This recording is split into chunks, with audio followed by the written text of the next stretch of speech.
সপ্তাহ জুড়ে শীতের দাপট চলছে কুড়িগ্রামে। সারাদিন থাকছে ঘন কুয়াশা, দেখা নেই সূর্যের।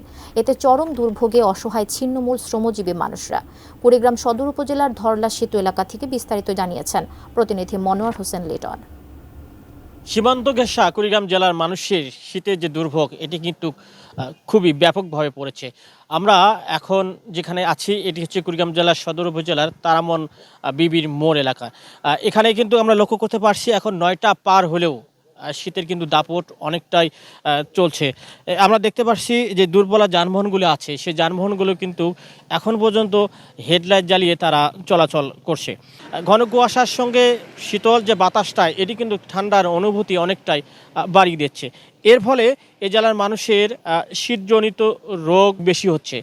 কুড়িগ্রাম সদর হসপিটাল থেকে শুরু করে অন্যান্য যে উপজেলা স্বাস্থ্য কমপ্লেক্সগুলো আছে সেখানেও কিন্তু আমরা দেখেছি যে বাড়তি রুগীর অনেকটা চাপ, বিশেষ করে সর্দি কাশি হাঁপানি নিউমোনিয়া সহ অন্যান্য যে শীতজনিত রোগ আছে সে রোগের প্রাদুর্ভাব কিন্তু অনেকটাই বেড়ে গেছে।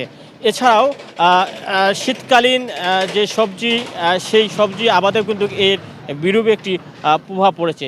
সেই সঙ্গে এখন বোরো ইরি ধানের যে আবাদ চলছে সেই বোরো ইরি ধানের আবাদ কিন্তু অনেকটাই বিঘ্নিত হচ্ছে এই প্রচণ্ড শীতের কারণে।